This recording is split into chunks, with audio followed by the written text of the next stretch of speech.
Bonjour. Alors aujourd'hui, ça fait longtemps, on va parler d'un smartphone. Ouais, je sais, ça fait quand même quelques mois.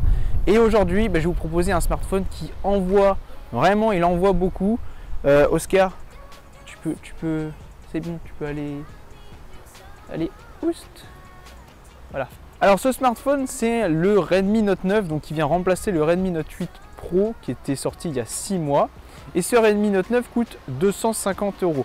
C'est la gamme qui aujourd'hui, cette année, je trouve intéressante, contrairement à la gamme Mi, donc qui est le haut de gamme, l'ultra haut de gamme de chez Xiaomi, qui l'année dernière avec le Mi 9 coûtait 500 €.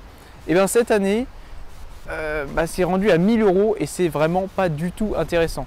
Donc le Redmi Note 9, lui, vient proposer de l'entrée de gamme donc à 250 €, prix en France, et vous avez une version à 280 € qui est avec plus de mémoire et plus de RAM, mais on va en reparler. Alors ce smartphone que vous pouvez voir, il est magnifique, il est très grand. On est sur un écran de 6,67 pouces en 19,5 neuvième, donc ça fait un écran assez long. On n'est pas encore comme chez Sony avec les 21 neuvièmes, mais on s'en approche et honnêtement c'est plutôt pas mal. Alors les dimensions, on est sur un smartphone qui fait 16 cm de haut et avec une largeur de 8 cm, donc c'est quand même assez grand. Et en épaisseur, il est assez classique, on est sur du 8 mm avec un poids de 210 grammes. Là aussi, ça reste standard. Ce smartphone, que vous pouvez voir, en fait, il a un dos en verre, il est quand même assez magnifique.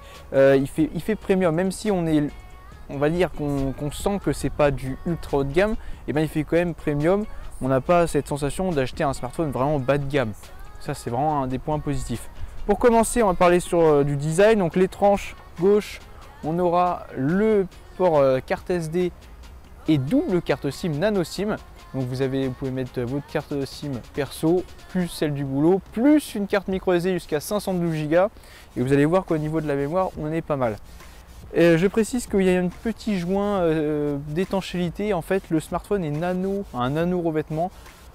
Ça veut dire qu'il est résistant aux projections d'eau, genre la pluie, faible pluie. Si c'est le déluge, laissez tomber, ça, il va pas aimer. Sur la tranche gauche, on va avoir le bouton volume et un bouton power qui fait aussi office de bouton de capteur d'empreinte digitale. Contrairement à l'ancienne génération où c'était au dos, et là c'est sur le côté, c'est plutôt pas mal. C'est vrai que c'est quelque chose qu'on connaît depuis quelques années. Et honnêtement, j'aime bien sur le côté, c'est assez stylé. On appuie, paf, ça se déverrouille, c'est rapide, ça marche bien. On a aussi la reconnaissance faciale avec juste le capteur photo frontal, donc c'est pas non plus incroyable, mais ça marche bien. Même en faible nudité, ça marche plutôt bien. Pour l'écran, 6,67 pouces avec un petit poinçon, donc c'est-à-dire que vous avez la caméra en fait avec l'écran qui est percé. C'est les nouveaux designs 2020, enfin même 2019 pour le coup. Vu que c'était Honor qui avait inauguré ce nouveau design avec son Honor 20, je crois que c'était ça, ou View 20 plutôt, qui avait donc cette particularité qui est plutôt design. C'est sympa, c'est moderne, ça fait plutôt haut de gamme, même si voilà, comme je disais, 250 €, c'est pas mal. L'écran, c'est du LCD IPS. Alors c'est un écran Full HD+, le plus en fait ça veut dire que comme c'est un écran 19,5 neuvième, du coup l'écran est allongé. Donc il rajoute des pixels et du coup ça fait un Full HD+, mais c'est juste un Full HD. Alors l'écran LCD, honnêtement, pour un LCD, c'est hyper bien. L'image est nickel. C'est pas de l'OLED, on n'a pas le contraste infini. Du coup, quand vous êtes en mode nuit, vous n'aurez pas l'avantage d'économiser de la batterie quand vous êtes sur un fond noir, contrairement au OLED. Mais à 250 €, vous avez le Mi A3 qui a un écran OLED, mais l'écran OLED pas terrible. Donc là, je préfère avoir un LCD qui est juste parfait qu'un OLED pas terrible. Sur la tranche du bas, on va avoir un haut-parleur standard de très bonne qualité pour le coup, un micro là aussi de bonne qualité quand vous avez passé vos appels. Il y en a un autre aussi de l'autre côté pour réduire le bruit ambiant. On a un USB type C avec la charge rapide, je vais en reparler après, et une prise jack qui est de très bonne qualité, donc il y a un bon jack dedans.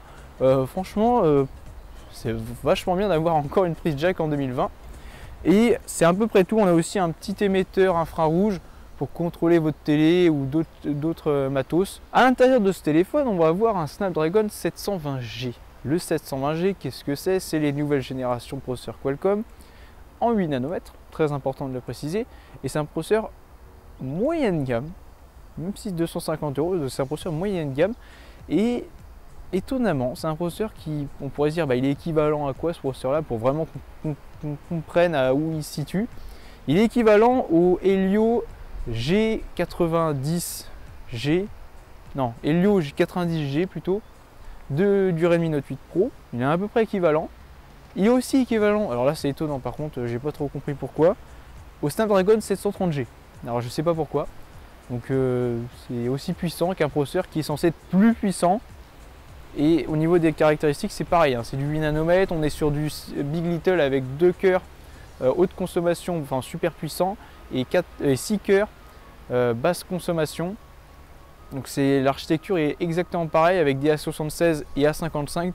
Donc c'est du processeur qui est très puissant. En CPU, il est hyper puissant pour tout ce qui est tâches multimédia, réseaux sociaux, navigation web, regarder des vidéos, des films. C'est parfait, franchement c'est nickel. Pour du jeu vidéo, on n'est pas au niveau d'un Snapdragon 855 ou du dernier 865, mais on est largement suffisant pour 90% des gens, c'est-à-dire que vous jouez à tous les jeux. Certes, sur les plus gros jeux du moment, vous n'aurez pas les meilleures performances, mais ça tourne relativement bien. Accompagné de ce processeur, on a 4 Go de RAM pour cette version-là, donc la version basique, et vous avez la version avec 6 Go de RAM. Et si vous prenez la version avec 6 Go de RAM, vous passez de 64 Go de mémoire interne à 128 Go, plus la micro SD, très important de le préciser. Alors pour la photo maintenant, c'est quelque chose dans l'entrée de gamme que vous avez vu, l'écran est nickel, le design est nickel, le processeur, la RAM, la mémoire interne, c'est vraiment top. Et la photo, c'est quelque chose en entrée de gamme qui est assez compliqué. Vraiment, aujourd'hui, c'est assez compliqué de trouver un smartphone entrée de gamme avec un bon appareil photo. On va commencer par l'appareil photo frontal, 16 millions de pixels. Honnêtement, il est pas mal. Il est pas mal pour ce prix-là. Après, sachez que son gros défaut, ça va être la gestion des contre-jours et de la luminosité du ciel et du sol. Il gère vraiment pas terrible, et c'est le problème sur ce genre de smartphone, c'est qu'il n'y en a aucun qui gère correctement la luminosité. C'est un peu le problème. À l'arrière, 4 capteurs photo. Waouh, c'est génial, un sacré marketing. Et c'est un peu le problème de ce genre de smartphone. Le Redmi Note 7, il y a un an, avait 2 capteurs, dont un 48 millions de pixels Samsung de bonne qualité et un 5 mégapixels qui servait à rien. Enfin, il servait à faire le flou d'arrière-plan. J'ai un Mi 9, il n'y a pas de capteur TOF, c'est comme ça que ça s'appelle, et il fait des flous d'arrière-plan nickel.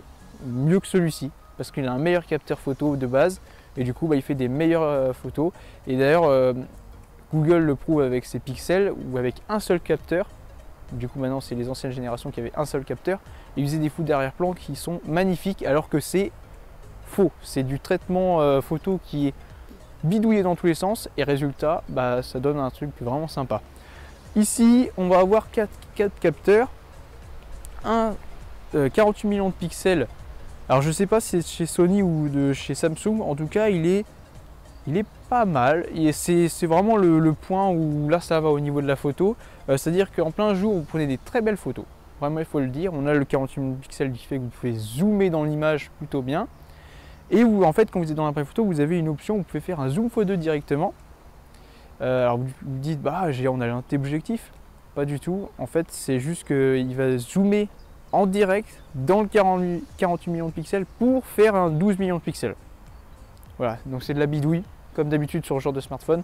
Enfin, sur tous les smartphones, c'est de la bidouille. Et donc le 48 millions de pixels, il se débrouille très bien en pleine journée. Dès que vous avez des conditions un peu limitées, là ça devient moyen, et dès que c'est en pleine luminosité, alors là c'est vraiment à la ramasse. Comparé à mon Mi 9, il est loin, c'est un peu logique, c'est pas le même prix. Après ça reste quand même un plutôt bon capteur pour ce prix là. Par contre les autres capteurs, là par contre c'est pas, non, là on laisse tomber. On a un ultra grand angle 8 millions de pixels, c'est pas beaucoup 8 millions de pixels, et cet ultra grand angle, quand vous êtes en pleine journée comme ici, c'est très bien. On fait des photos plutôt bonnes, même si les couleurs sont pas pareilles que le 48. Donc c'est un peu le problème. Mais les photos sont de bonne qualité. Par contre, dès que vous avez une faible luminosité, là, vous laissez tomber, il est incompétent. Il sait rien faire, vous voyez rien. Vous voyez rien avec ce capteur. Et là vous me dire, mais c'est quoi les deux autres capteurs photo? En fait c'est juste un capteur TOF, donc qui permet de faire le flou d'arrière-plan. Je crois que c'est un 2 millions de pixels, donc il sert à rien, vraiment. C'est juste pour dire qu'on a mis un capteur. Et on a un capteur 5 mégapixels macro. Alors, le macro, c'est pas mal parce qu'on peut prendre des photos de très près. Mais le problème c'est que comme c'est un 5 millions de pixels, les photos sont pas très définies. Du coup, en pleine journée, si vous bougez pas dans de très bonnes conditions, c'est correct. C'est correct, mais on voit tout de suite qu'au niveau de la définition, c'est pas terrible. Mais ça marche. Donc voilà, la photo c'est plutôt bien. Alors on a aussi le flash qui marche relativement bien. Donc résultat, le flou d'arrière-plan est plutôt pas mal, il est plutôt bien géré. Donc comme je vous ai dit, le 48 millions de pixels est bien. Et le reste des capteurs est très moyen, voire vraiment médiocre. Donc c'est un peu le problème. Donc sachez que vous avez un capteur qui est bien pour ce prix-là. Et le reste, c'est gadget. Vraiment, à part le ultra grand angle en pleine luminosité où c'est intéressant, mais le reste du temps, c'est tout pourri. On n'a pas parlé aussi d'un truc qui s'appelle la batterie. Le smartphone est grand. Le smartphone, bon, l'épaisseur assez standard. Et bien Xiaomi ont explosé les scores parce que cette fois-ci, ils n'ont pas mis une batterie comme l'année dernière avec le Redmi Note 7 où on avait 4000 mAh qui était un petit peu le standard depuis des années avec Xiaomi. Et bien cette fois-ci, avec le Redmi Note 8 Pro, on a eu 4500. Et lui, ils se sont dit, on va pas s'arrêter en si bon chemin. 5020 mAh, allez bim, terminé. C'est énorme 5020 mAh. Surtout qu'on a un Snapdragon 720G, processeur 8 nanomètres qui consomme très peu. Et là, on vous dit, ah ouais, écran Full HD, Snapdragon qui consomme pas beaucoup, énorme batterie. Et ben on tient à peu près 2 jours en grosse utilisation, mais vraiment grosse utilisation. Et en utilisation, on va dire classique, vous tenez 3 jours sans problème. Donc c'est vraiment le top. Et c'est pas fini parce que USB type C avec charge rapide 22,5 watts. Alors c'est pas du 18 watts comme on a l'habitude de voir sur cette gamme de prix. C'est du 22,5 watts. Donc ça permet de recharger le smartphone en 1h30 à peu près. C'est 1h30 globalement. Voire 1h45, c'est pas la même rapidité qu'un smartphone haut de gamme comme le Mi 9, mais en même temps c'est pas le même prix. Et pour ce prix là, c'est top, vraiment c'est top. Alors pour conclure cette vidéo, est-ce que ce smartphone je vous le recommande? Pour 250 €, honnêtement, il va convenir à 80% des gens. Alors déjà dans les 20% restants, ça va être ceux qui veulent un smartphone avec le meilleur capteur photo, le plus de puissance. Et il y a aussi ceux qui n'aiment pas trop les grands smartphones parce que mine de rien il est quand même grand, 6,67 pouces, même si aujourd'hui ça devient un standard. Revenez quelques années en arrière, 6,67 pouces c'était un truc de malade, c'est une tablette. Alors que là vous vous dites ouais c'est normal, pas du tout, ça reste un grand smartphone. Donc très bon smartphone vraiment, et à part la photo où ça va être dans son point faible, tout le reste est nickel, vraiment j'ai rien à redire. J'ai pas parlé du système d'exploitation, on est sur Android 10 avec MIUI 11. J'ai fait une vidéo sur MIUI 11, elle est encore d'actualité parce que MIUI 11 n'a pas évolué depuis, donc vous pouvez aller la voir. Je vous la mets en lien dans la description. Et c'est vrai que c'est une interface qui marche bien, que j'aime beaucoup, qui est fluide et en plus qui est bien optimisée, enfin c'est top. Le smartphone donc Android 10, dernière version d'Android, et il sera mis à jour l'année prochaine avec Android 11 et MIUI 12, donc c'est vachement bien de la part de Xiaomi. Donc voilà pour cette petite vidéo, n'hésitez pas à me poser en commentaire des questions sur des choses que j'ai pas précisées, et n'hésitez pas aussi à vous abonner et liker cette vidéo, c'est important parce que c'est vrai que vous êtes beaucoup à regarder des vidéos de smartphone et résultat il n'y en a pas beaucoup qui s'abonnent. Et surtout mettez la petite cloche, c'est très important, j'aime pas le demander mais mettez la petite cloche, c'est important. Et je vous dis à la prochaine vidéo, salut!